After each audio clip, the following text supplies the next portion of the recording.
मंत्री जी, सिंध और पीओके कोई बकरी का बच्चा है जो दौड़े और पकड़ लिए। દેશના સંરક્ષણ મંત્રી રાજનાથસિંહ સીધા અને સરળ છે.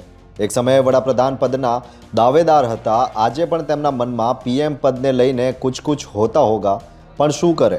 તેમનો નંબર આવે ત્યાં સુધી નિવેદનો તો એવા કરીને મનમાં સંતોષ પામે કે વડાપ્રધાન તરીકે નિવેદન આપ્યું. તો મામલો એ છે કે રાજનાથસિંહે દિલ્હીમાં સિંધી સમાજના એક કાર્યક્રમમાં સિંહ ગર્જના કરીને બોલ્યા, પાકિસ્તાન યાદ રાખે, એક દિવસ તારો સિંધ પ્રાંત ભારતમાં આવી જશે, એક દિવસ પીઓકે ભારતમાં આવી શકે છે. માનનીય મંત્રીશ્રી, આ બધું સાંભળવામાં અને કહેવામાં સરસ મજાનું મીઠું મધ જેવું લાગે છે, પણ કહેતે હૈ ના कि श्रीमान राजनाथ सिंह, सिंध और पीओके प्रदेश कोई बकरी का बच्चा है जो दौड़े और पकड़ लिए.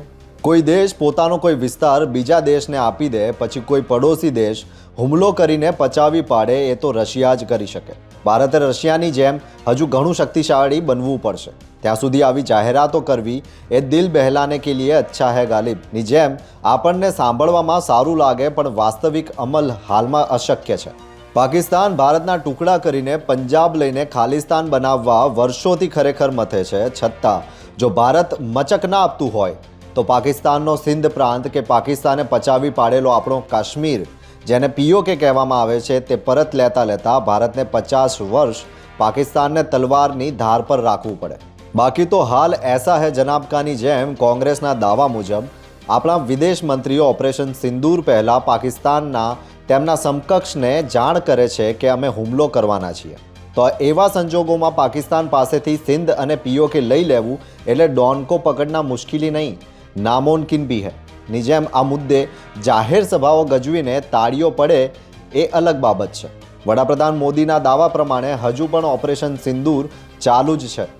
તો કરો કંકુના.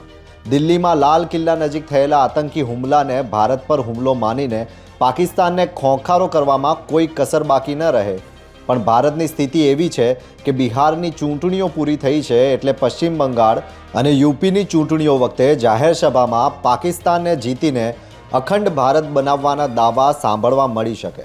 ત્યાં સુધી એટલે કે હાલમાં અમેરિકા પાસેથી મોંઘું તેલ ખરીદ્યું હોવાથી દેશની પ્રજાએ અબકી બાર મહેંગાઈ કી મારની જેમ પેટ્રોલ ડીઝલના ભાવ વધારા માટે તૈયાર રહેવું પડે તેમ છે, કેમ કે ટ્રમ્પની ટેરિફ ધમકી કામ કરી રહી છે. દર્શક મિત્રો, તમારું શું માનવું છે? પાકિસ્તાન કાંઈ એમ જ સરળતાથી પોતાનો સિંધ પ્રાંત અને પીઓકે ભારતને આપી દેશે? ધન્યવાદ, આભાર.